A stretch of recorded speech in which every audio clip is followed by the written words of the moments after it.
ক্যাম্পাসগুলোকে অস্থিতিশীল করার প্রচেষ্টা চালানো হচ্ছে। আমরা বলবো, একটি গণতান্ত্রিক ক্যাম্পাসের জন্য আমরা আজীবন যুদ্ধ করেছিলাম, ভবিষ্যতে আমাদের লড়াইটা থাকবে।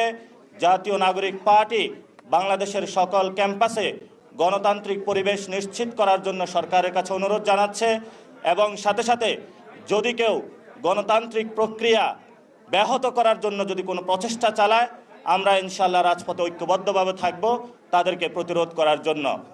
দ্বিতীয়ত যে বিষয়টি, সরকার জ্বালানি সংকট থেকে শুরু করে অনেকগুলো বিষয় বাংলাদেশকে মানুষের সাথে লুকোচুরি খেলছে। আমরা সরকারকে অনুরোধ জানাবো, দেশের প্রয়োজনে যেই কোনো কাজে বাংলাদেশের মানুষকে আমরা সার্ভ করতে প্রস্তুত আছি, কিন্তু সরকারকে খোলাসা করে বলতে হবে কেন লোডশেডিং হচ্ছে।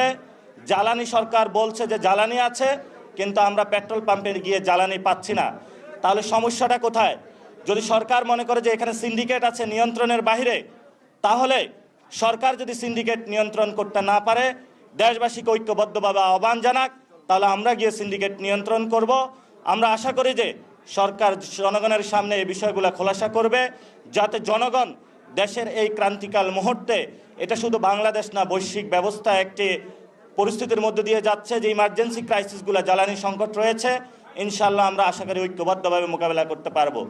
সাথে সাথে বিভিন্ন জায়গায় এসএসসি পরীক্ষার্থীরা আমাদেরকে ফোন দিচ্ছে যে লোডশেডিংয়ের কারণে তারা পড়াশোনা করতে পারছে না, তাদের পড়াশোনা ব্যাহত হচ্ছে, পরীক্ষার জীবনযাত্রা ব্যাহত হচ্ছে।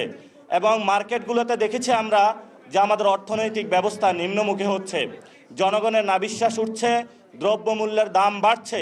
সেই জায়গায় আমরা এটাও চুপিসারে শুনতে পাচ্ছি সরকার মুদ্রাস্ফীতি নিয়ন্ত্রণ করা তো দূরের কথা, সেখানে শুনলাম আমরা নাকি বাংলাদেশ ব্যাংক থেকে হলো গোপনে গোপনে সরকার নোট ছাপাচ্ছে।